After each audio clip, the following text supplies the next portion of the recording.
out what we have. Good day, Dragon Slayers.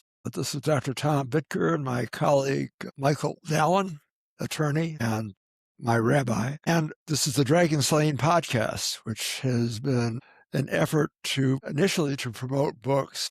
Michael's book is behind you, The Rainbow Covenant, and mine, if I can reach it without spilling my lemon water, is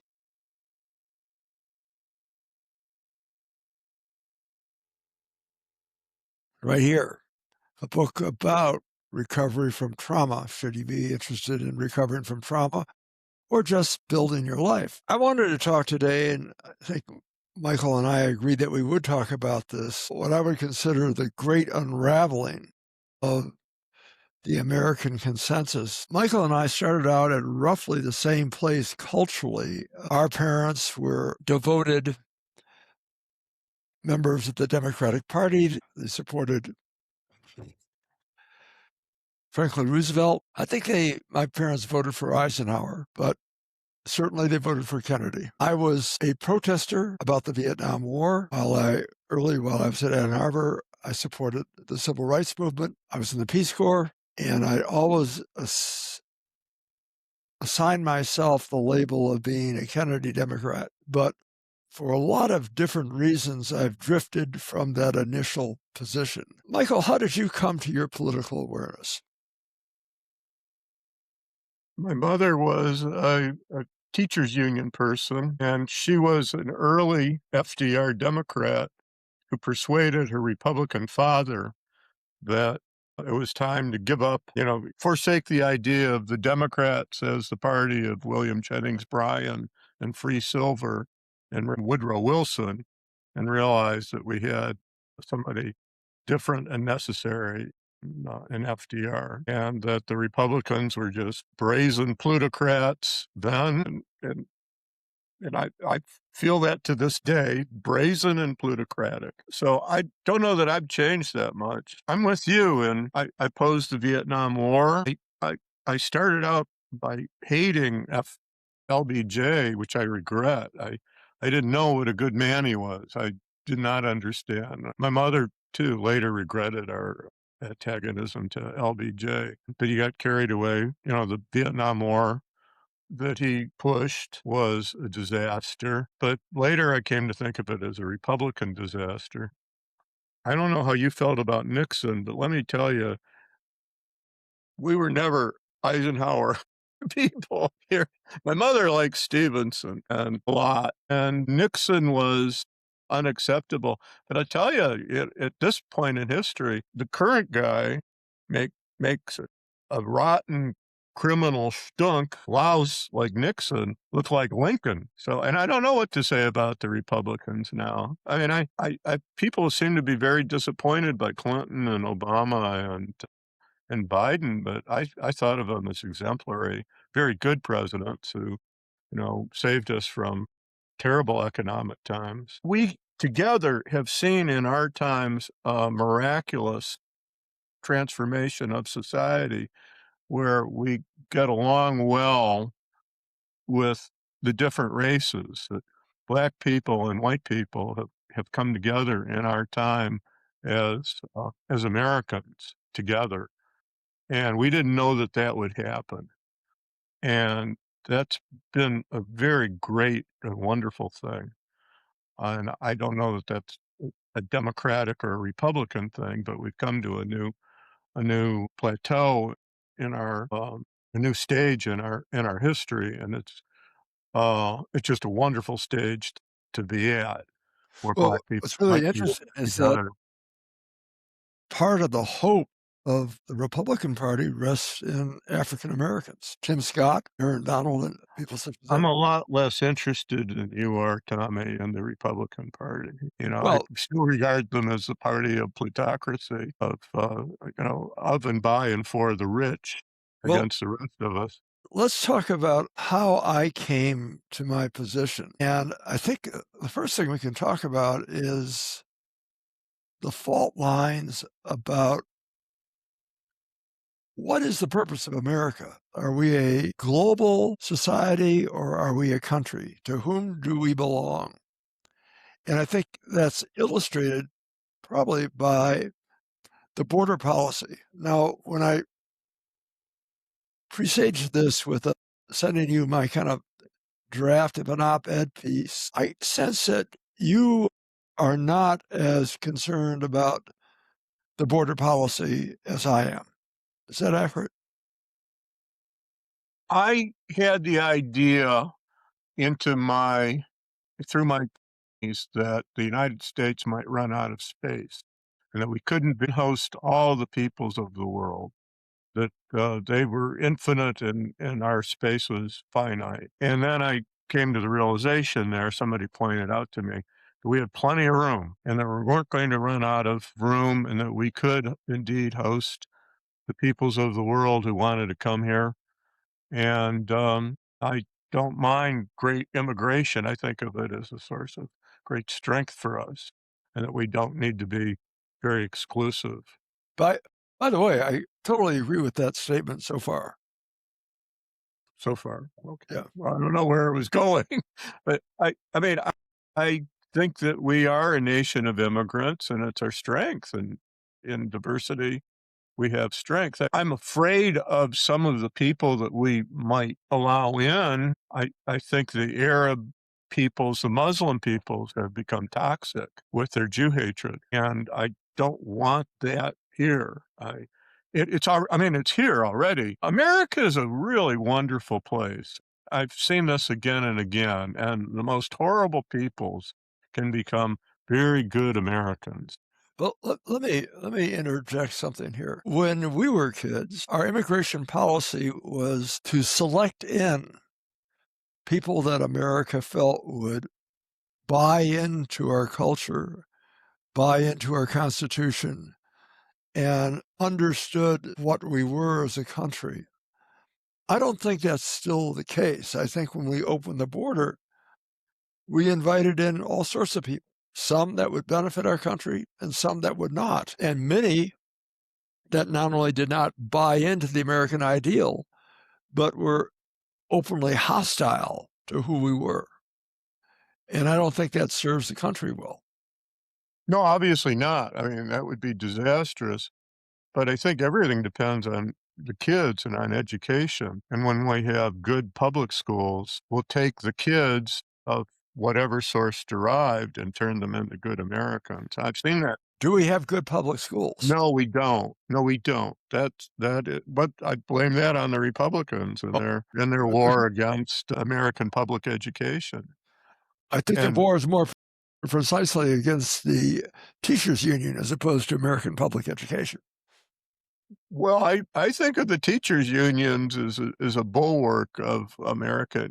I mean, they're there for the needs of the teachers, and the needs of the teachers and the needs of the kids are pretty much the same. There's a unity. What do you make of the statistics in terms of the deterioration of educational outcome over the past 20 years? Well, people aren't reading the way they used to. They're reading in a different way. They are reading. We are a less literate society, and we are not a very well taught society. But a lot of it is, I mean, look at Finland, where they have not denigrated teachers or teachers' unions, and they've reduced the hours of school, and they've reduced homework, and the kids are great. And Finland keeps coming up with like two of the world's great computer operating systems came out of Finland.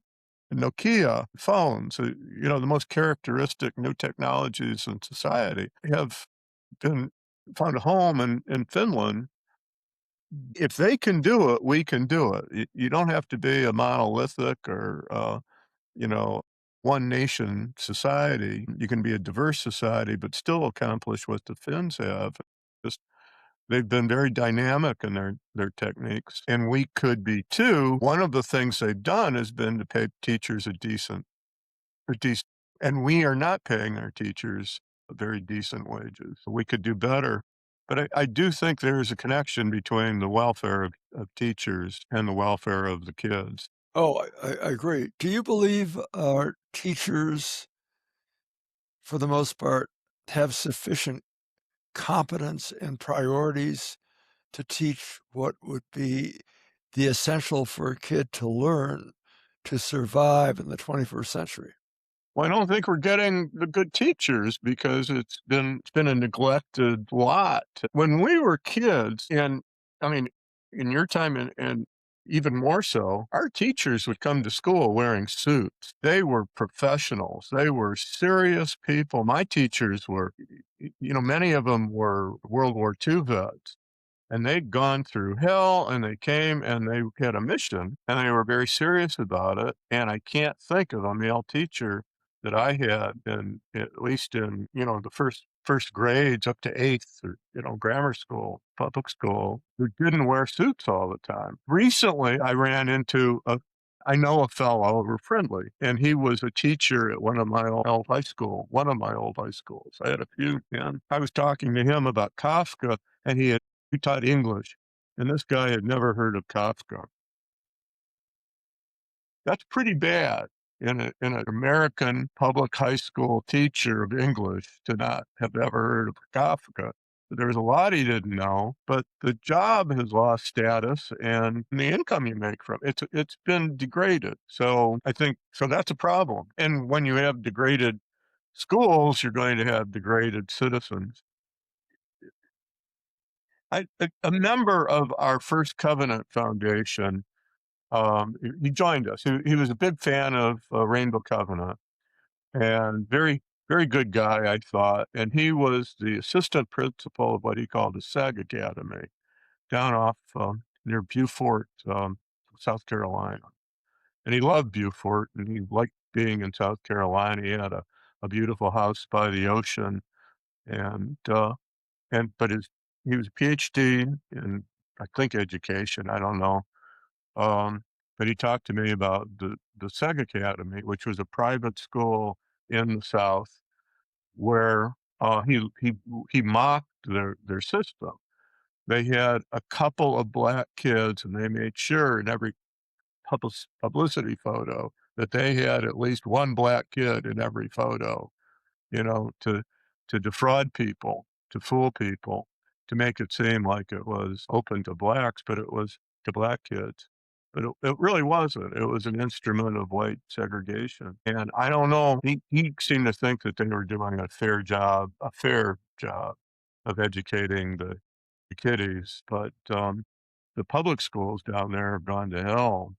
And that's because they used to be Southern Democrats and now they're all Trump Republicans, but they decided that they would have a separate school system, this private versus the public system, and the public system is all black. And, if an immigrant were to come to that system, that immigrant would not learn what it is to be a good American citizen. So your question is a real good one. Would a newcomer to America be elevated by the school system? And I don't know. In some places, yeah, but not like it was. Not like when the teachers were genuine professionals. One of my buddies, a really good friend, taught science.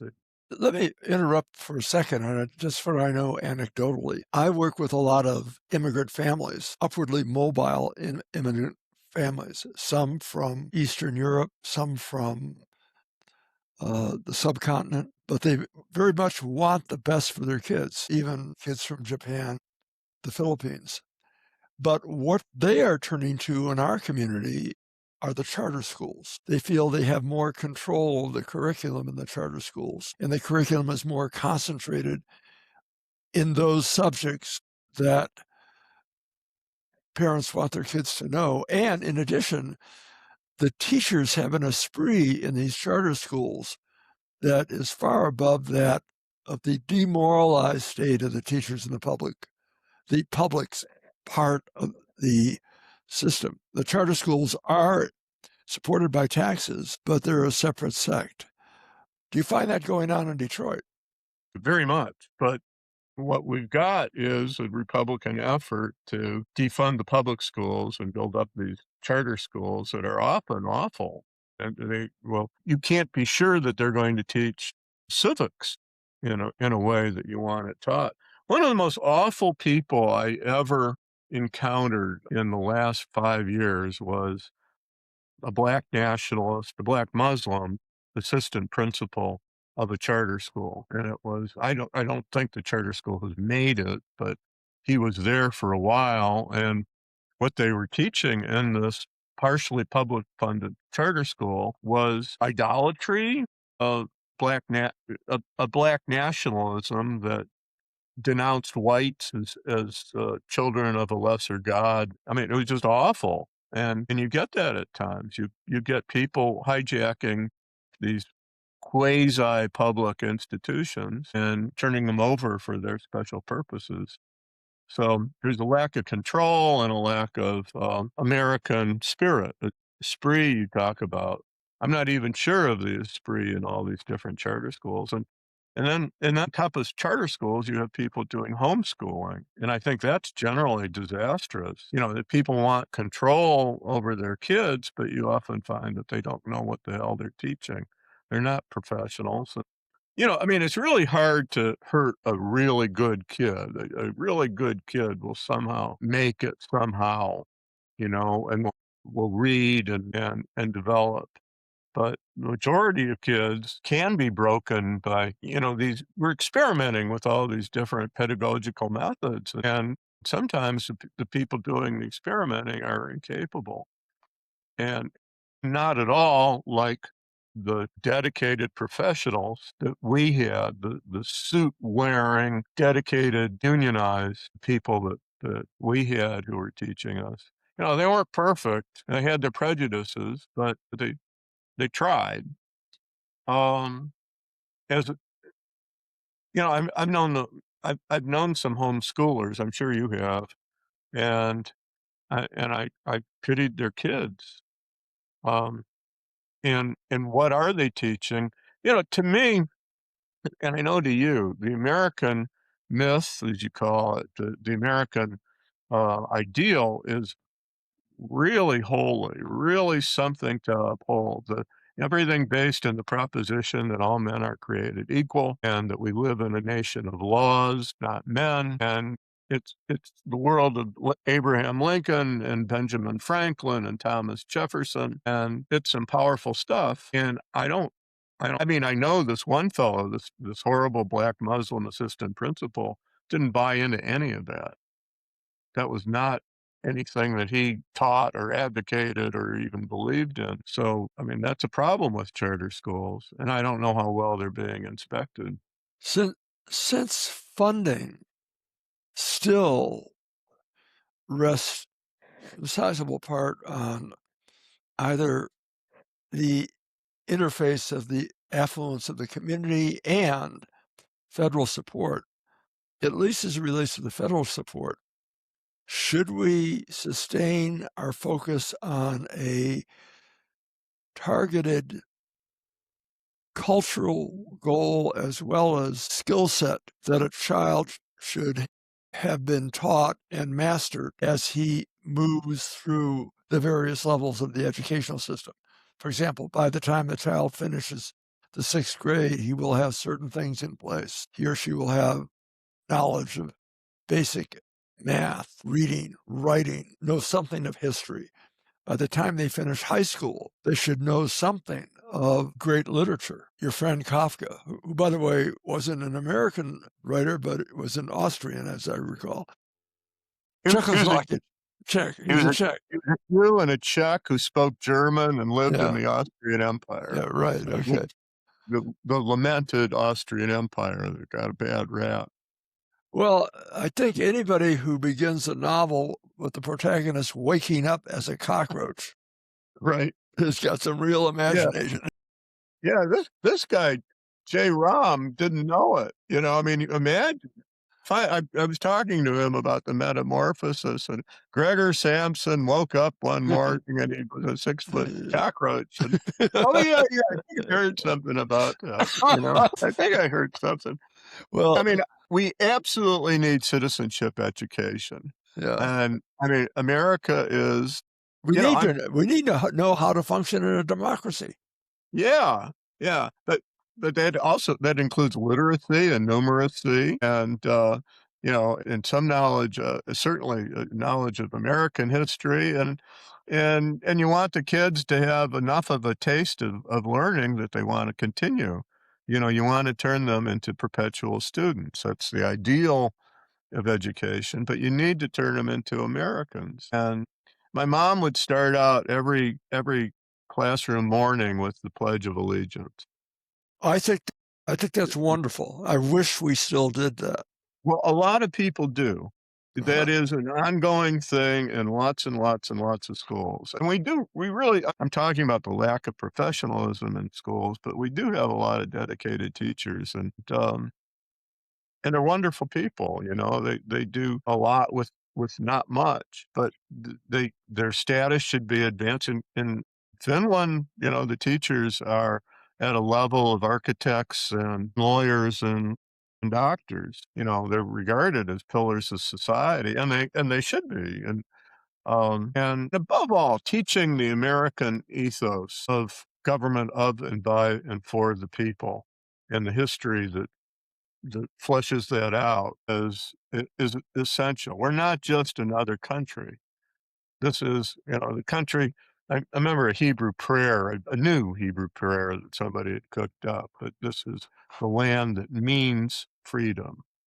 It has meant that. Right now we're having some very difficult times. Um, guess who I blame for that? You don't want to hear it because Julian I O for Jul Ju Republicans. Jul Julian Oma Even she's no friend of the Jews, but, even she has, uh, uh, uh, an appreciation for the American ethos. She wouldn't be here. If she'd gone to some other country, she'd be laundering clothes in a river or something, and, this really is a special place.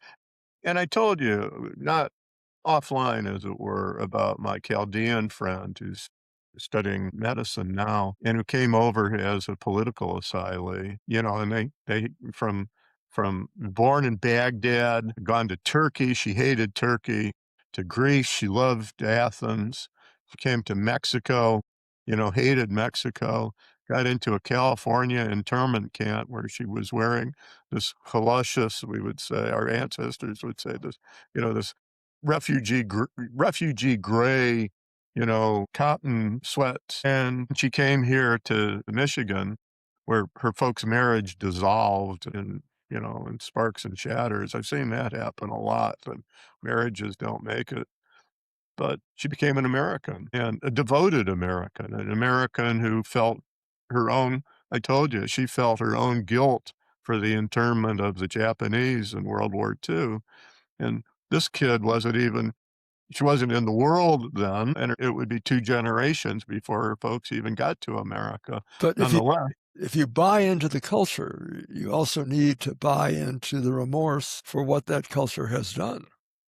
and she did, and that's how the system is supposed to work, Y and, that's a powerful country that does that, and So, one of the things I would wish in the curriculum is, and you might appreciate this, when I was in the Peace Corps, we had, for the most part, bachelor's prepared young people who learned a skill set that would have been relevant for the developing country.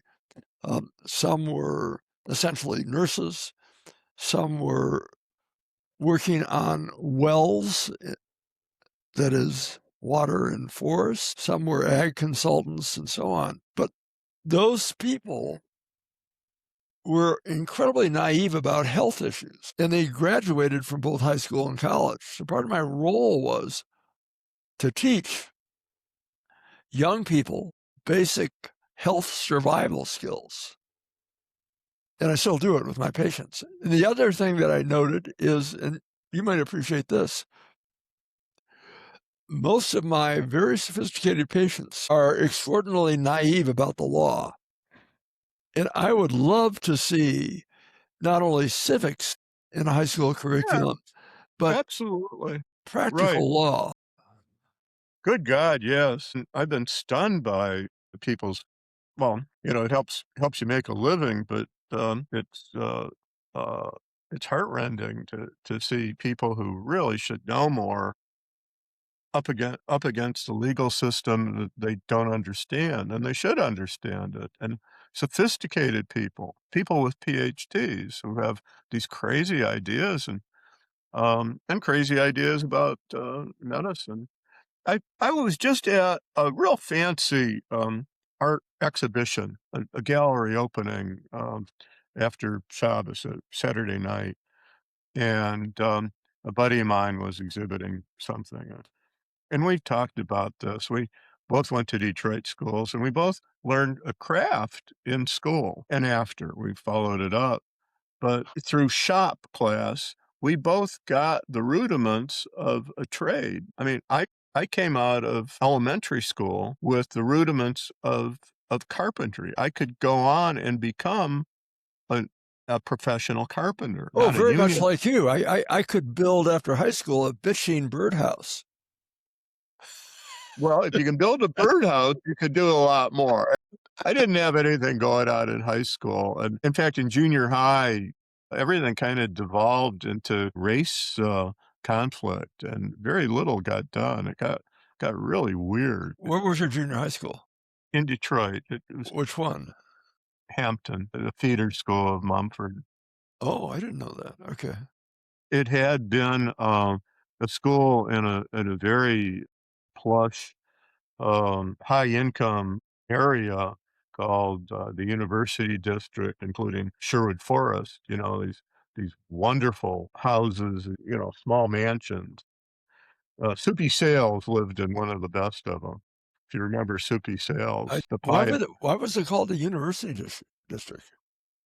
university is the University of Detroit. Oh, it was the University of Detroit, so the Catholic University. Yeah, big Jesuit school, Yeah. yeah. Up at a very upscale kinda neighborhood, but, a lot of the upscale people had left, and and you had a lot of, bourgeois-based, black people who had fierce black nationalist feelings, I mean, they were the sons and daughters of highly upper middle class black people, and there was a lot of race hate, a lot of anti-white, animosity among, um, among them at that time. It was a lively time. It was after the Detroit riots in '67, '68, and, you had a third world awakening that I know you encountered. And there was I think there was a transition in the school, a little blip in the cohort of the generations, but, what the great, industrial arts programs that we used to have went to hell. Did you have auto shop? No, no, I that didn't would've been I an didn't either, but that would have been handy to have. no lie, would've handy as hell. Yeah, but I did learn woodworking, and I really, really learned woodworking, and I was able to later, I literally made a living at woodworking, You did? you What was know? that? Furniture and, built-ins and things like that. This is prior to law school? Prior to law school, yeah. Yeah, I was wondering what to do, and, I almost took up a job instead of going to law school, I almost took up a job as a carpenter for, a service that provided basic carpentry and, home repair for seniors. Wow. Um That was interesting, and then I had the second highest, test ranking for the carpenter's exam. Yeah, I don't think I was the second best carpenter who came by, but, I was one of the best test takers probably. Um, Well, you expanded your Unfortunately skills. There wasn't much of a market for birdhouses. no, I don't imagine. But if you can make a birdhouse, there's a lot of things you can do if only to, cut a curve and cut a straight line. I do remember that the head of the maintenance central for seniors outfit, who seemed like such a nice person, and she was a friend of a mentor of mine, was later indicted for defalcation, embezzling some of the public monies that went into this. So And that was and and another. and he wasn't from Minneapolis. Not even Minneapolis. No, corruption is pretty ubiquitous. If people can get away with things that they'll try. But that's another thing. I mean, we had a different, um, uh or I don't know. Detroit had so much corruption. We had a mayor during World War II who every time they described him, they called him pompous. I mean, you couldn't look at his name without seeing within 2 or 3 words the word pompous attached. Who was the mayor? I can't remember his name, but he spent, 1943 and 1944 in a federal prison, you know? Who was So Kobo? no, no, long before Kobo. No, but who was Kobo? Who was Kobo? Yeah. Italian-American, guy, very racist guy, but he worked at developing our civic center. He preceded he succeeded Van Antwerp, who was a Marine with, a highly decorated Marine with, I think, 8 kids, one of whom was my art teacher, Miss Van Antwerp. And, when I was working on these houses here, I'd found that, the, these people had jammed the house basement up with the old Detroit Hearst newspaper, the Detroit Times, to prevent sewer gases from they had really screwed up this house. You get a lot of amateurs building houses, and this was an amateur-built house, and I was rehabbing it, and we found all these old Detroit Timeses, and one was a a debutante section, a social page featuring the debutante, the 19-year-old Miss Van Antwerp, who later became my art teacher, and we were thrilled, and we were able to send it. Miss Van Antwerp was still in the world. It was explaining, "I wasn't really a debutante. We barely had enough to eat because there were 8 kids, and mayor's daughter or not, they barely had enough to eat." She and they were not on the take, but that was something. So we gave a little reward to Miss Van Antwerp, but Van Antwerp, Kobo, and then, I think, Mariani and, they varied. Eventually well, different peoples come to the job with different ethics, and Detroit's history has been very colorful. And, you get people with a different relationship to the Noahide laws. And, you get people who have an idea of leadership where they focus on the idea that rank has its privileges, and that the higher up you go, the more you should be free to do whatever the hell you want. And you get that in different cultures, and we've had that. We've had a lot of leaders who have been very, very entitled. And at the same time, we've had a gender revolution. I mean, you and I should not be ignoring it. It was so heavy that we went from a world where all the political leaders of every kind of group were men or almost all men to today when almost all the political leaders are women, This has been amazing. I remember even our neighborhood group was all men, and, and the church groups are the same. They were all men, and now, they're almost all women, and that's had a lot of different effects, some good, some bad, but it's different. It's a different society now. Or you and I, if we'd been here 30 years ago, both of us would be wearing tight collars with cloth rags around our necks in a knot, I mean, it's hard to imagine that, but, every man doing any kind of serious business at all, um, would have, you know, a rag a tied rag around his neck. So that's our world. Do you have any thoughts about how we can heal the breach between the two poles of the society, or at least two poles?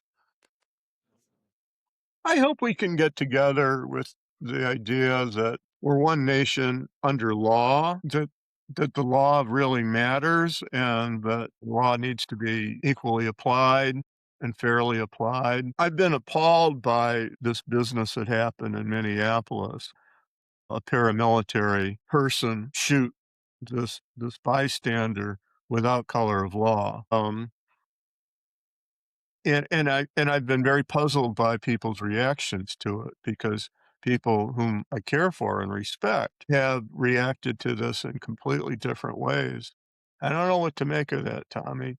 You know, what I saw was a murder, and what they saw was, well, you got to obey the law. You got to obey the cops. Except this was an immigration officer, not a cop. And immigration officers and soldiers are not cops. Cops are public servants. There's a tremendous cops are professional. I found cops to be police have been, are quite professional. The salaries aren't much, but they're not terrible either. But, they're caring people who are interested in the welfare of their communities. And, now it seems that we're playing around with paramilitaries.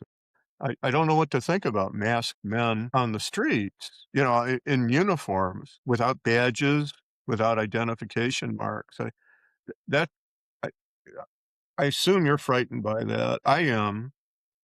And I don't know. I don't know how we can heal or what we can heal.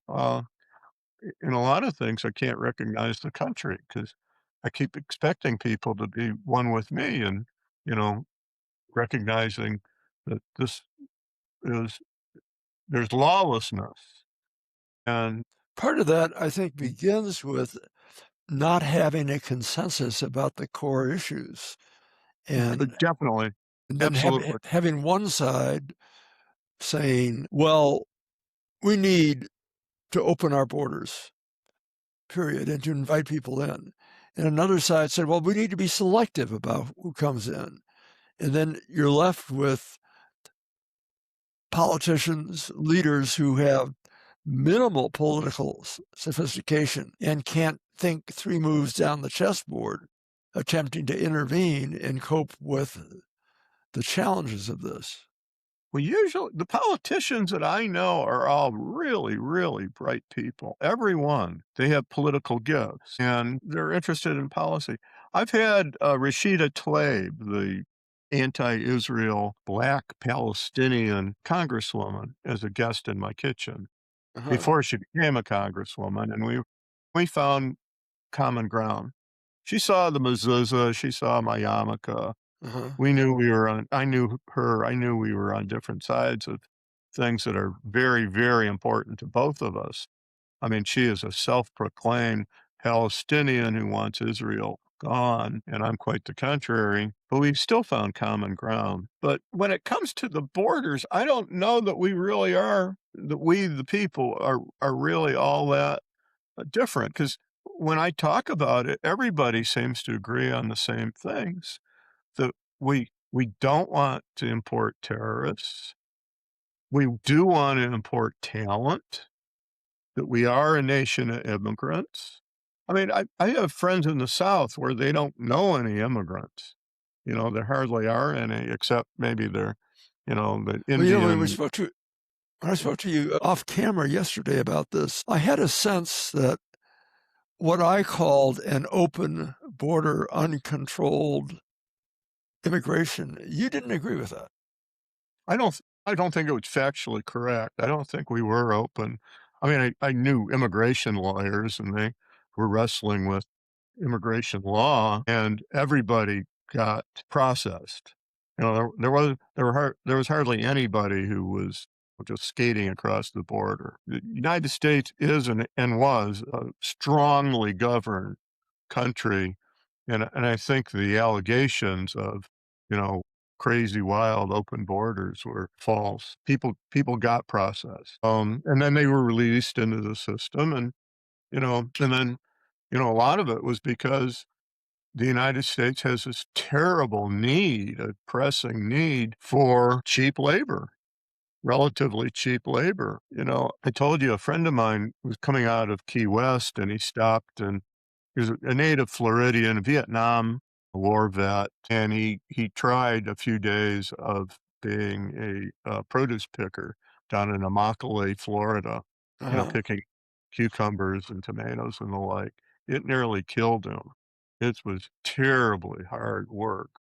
But these people from Latin America were capable of doing it. They did it. They had a rhythm. They knew how to do it efficiently, and their expectations were low, and they weren't too objecting of the lousy, dirty accommodations that were given to them, and they were able to survive on very little money. I mean, like the people that we call coolies usually can exist on less income than the rest of us.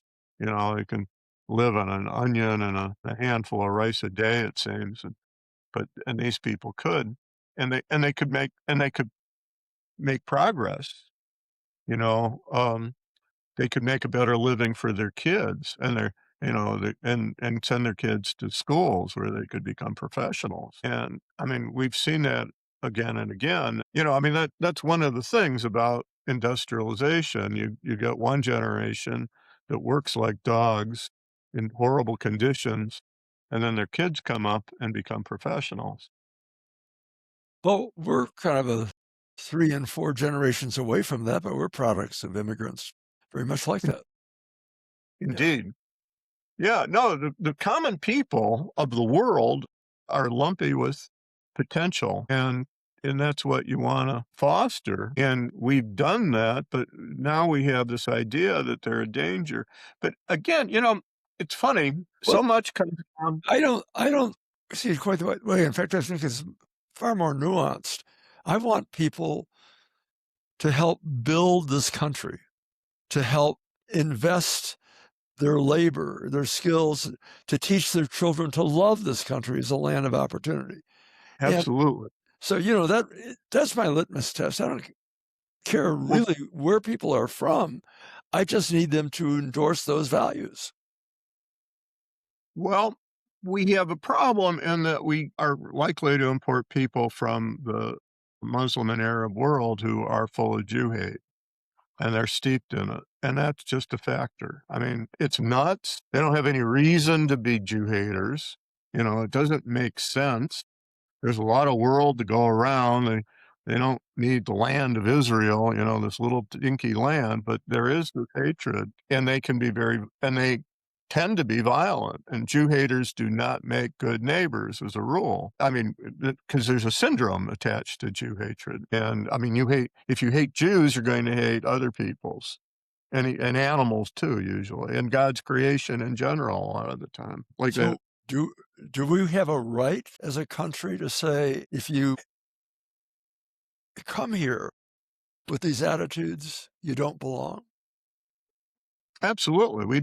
We try, and it's part of the law So to keep out we should be to keep vetting out communists vetting people. and Nazis, Yeah. people devoted to tyrannical governmental systems. We don't need to accept Satan worshipers because Satan worshiping tends to be a bad thing, and Satan worshipers can be bad. We have a right to keep out people who hate with an irrational hate any of the groups that make up our society, and the Jews are one such group.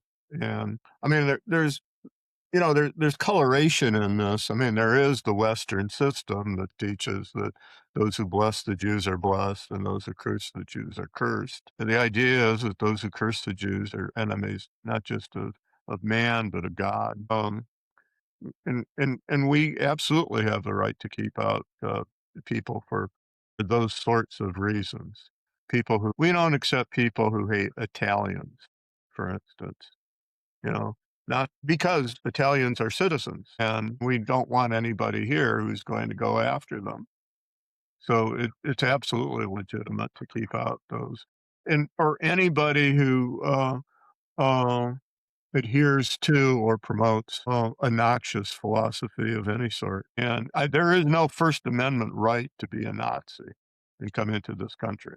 Yeah, I mean, once you're in the country and you're here, that's a different thing. But when it comes to the country's right to select, the country has an absolute right to select for any and no reason the way that people come, they're here. It's of interest that both Stalin and Hitler hated God, and this country was founded by people that loved God. Should that also be selected in? Not that we're gonna throw out atheists, but at least to have a tolerance for people that worship.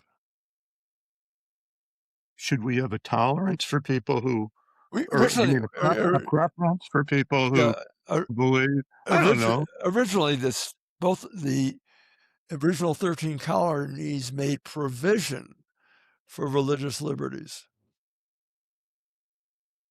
Well, I mean, like everything, it's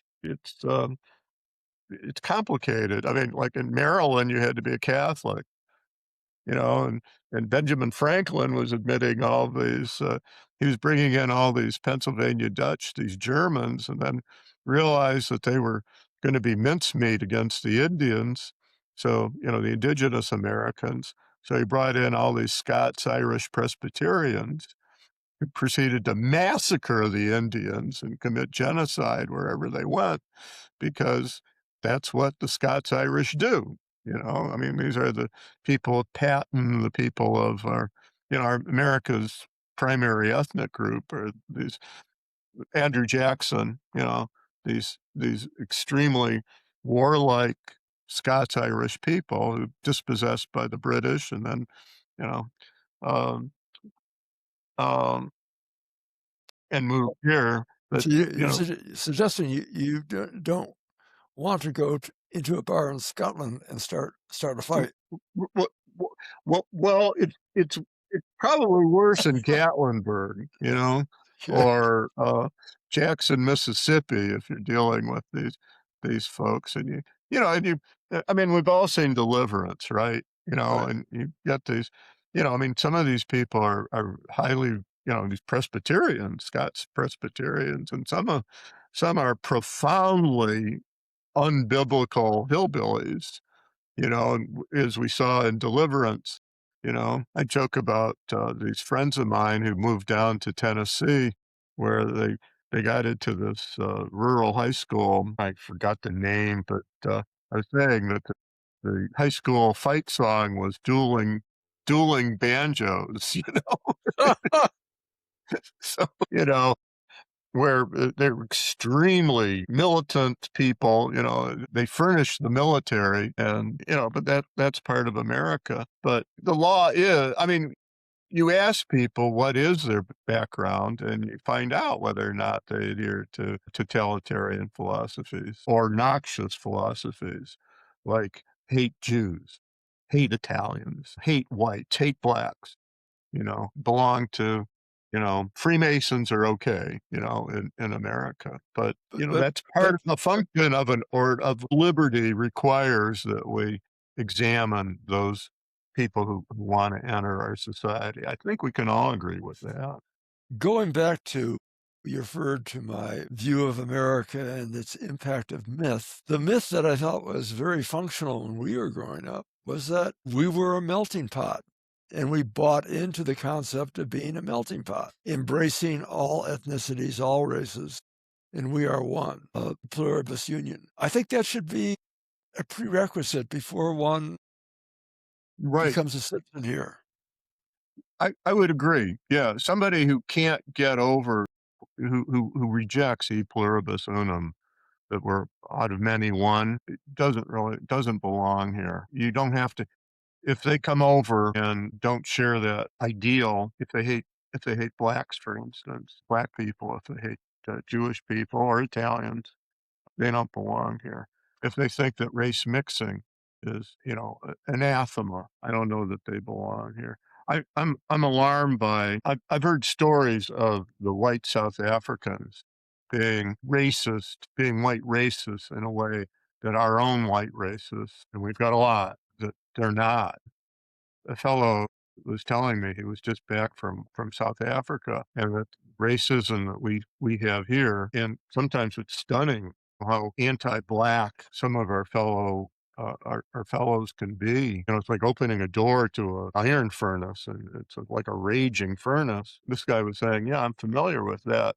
That if you think that's bad, you should see the white South Africans. It's even commonly worse. They really hate. And, the Trump administration has turned them into favored immigrants, most favored immigrants. That's pretty scary to me. Elon Musk was going on about his dad, who decried all race mixing and said any society that has blacks and whites together is doomed. You know, this is not a good attitude for our multiracial democracy. I mean, we really need to cherish what we have, and I find it just miraculous. I know you do too, and it's been good to us.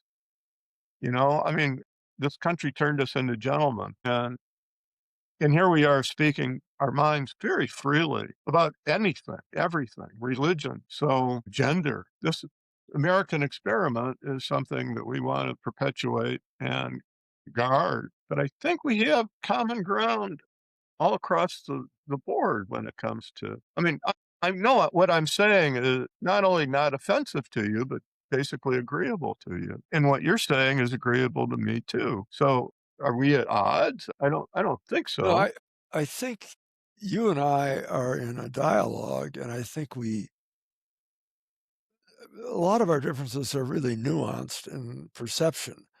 I'm going back to a time when this goes way back, Michael, literally before you were born. Uh, I was 7 years old, and I was sent off to a YMCA camp, which was really an exercise in combating, how will I say, intense anti-Semitism among many of my Ooh, campmates. And I had to learn to fight, and I was successful in doing that. But I do recall that one of the things the camp directors did is they showed us iconic films when we were just little kids. And I remember one of the films had Frank Sinatra in it, and he sang the song "The House I Live In," which was really a pretty cool song. I grew up that way. he was a great man, Yeah, uh, embracing the diversity. embracing the diversity. He really was a humdinger. We've really had some wonderful people in this country. He was one. I remember I was so irritated. There was a bombing in Jerusalem, and they bombed the Frank Sinatra cafeteria at Hebrew University, and he didn't doubt it. He was a real friend to Israel and Jews and black people too. And he had endowed this cafeteria. It's named after him. And the news reports eliminated any reference to that, to his name or his favoring it, because it's Israel. And Israel is an oppressor. And, you get this garden variety of anti-Semitism that you remember is transferred to animosity against the country of Israel and the cause of Israel in the world. It's very dishonest. I mean, that's the kind of thing I want to keep up. And they talk about vetting immigrants. And how the hell are you going to vet an immigrant? You don't know what their kids are going to do or how they're going to develop. We vetted the Somali immigrants who came, from a Muslim country to, frozen Minneapolis. I think they thought that the frost of Minnesota would, purify them. And you've got all these Somali kids who grew up and they're looking for their roots. And some of them are finding their roots in jihad, literally in jihad, in Islamic militancy. So, you can't vet people. What you can do is educate people. You can keep out the obvious stunks and hope that you can educate their kids and work at educating their kids. And it's worked really well in America. I remember one of my favorite authors was Robert Heinlein, who wrote science fiction, and he had all kinds of observation. He was a German American, and he was going on about the Germans, and he was saying, and I'm not saying it, he was saying it, that Germans make terrible Germans, make great Americans, but they just make the worst Germans. Well, on the note of hope and compassion, I want to thank our audience for listening to this dialogue. And if you wish to contribute to it, you can access us at drtomauthor@gmail.com. Anyway, look forward to talking to you all next week. And Michael, be well. Take care of yourself. Take care of the city of Detroit. Okay. Shalom. Thanks a lot. We did.